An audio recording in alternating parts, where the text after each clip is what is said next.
and welcome to the Six Report. I'm here with Claudia Turnquist, President and CEO of Kodiak Copper Corp, to discuss their latest financing. Now, Claudia, Teck Resources participated in this financing to maintain its 9.9% ownership of Kodiak Copper. For people new to the story, when and how did Teck get involved? What do they like about your project so much? Teck invested right after our initial discovery at the Gate Zone at our MPD project in southern British Columbia. That was in late 2020. It was received very well by the market, which of course saw that as a validation of the project. Teck is a very large multinational company. They're not interested in small projects. And it was seen at the time that they obviously invested because they see the potential for MPD to be a large project. That's what we believe as well. That's what we like about it. And Teck has been a very supportive shareholder ever since. They have invested in every financing, and it's a real pleasure working with them. Now, this financing specifically was oversubscribed. Can you further elaborate on the terms of the financing and where the demand came from? We had very strong demand for the financing. The financing was a mix of a board deal and a private placement. We ended up raising $8.5 million and are now fully financed for all our work this year, which is fantastic. And we had a real mix of participants, strong participation by insiders. Our chairman, Chris Taylor, invested, so did a number of other shareholders. And we also gained some new shareholders, some institutional ones, and also some retail shareholders.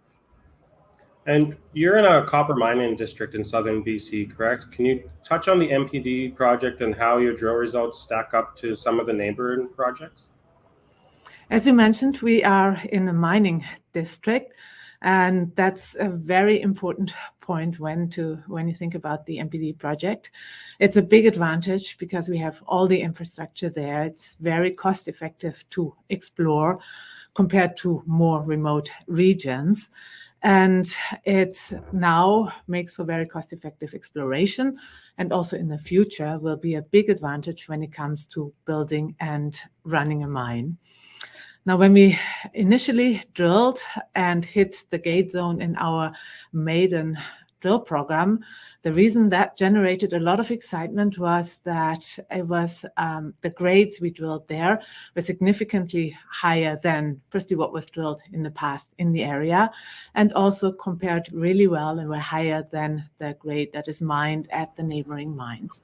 So with the Gate Zone, we were able to discover a nice high-grade porphyry center that was right at the start. We have since been able to extend it significantly, and that's, of course, very promising. Perfect. And you mentioned that the 2023 exploration program at the MPD project, my apologies, will be an exciting one. Can you provide some insights into the key objectives and milestones you aim to achieve during this field season?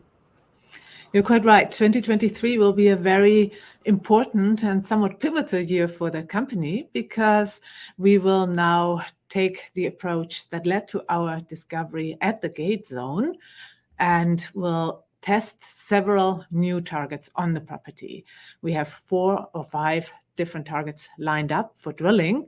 And whereas for the last 2 years, we primarily drilled at the Gate Zone and extended our first discovery, this year is all about making the next discovery or discoveries as we are testing these targets. So it will be very exciting. These porphyry centers, they occur in clusters, and we have a number of very high priority and promising targets. So it will be an exciting year. Thank you. And how can our audience learn more about the company? First stop, I would suggest our website, kodiakcoppercorp.com. And of course, always feel free to get in touch directly. Perfect. Thank you so much.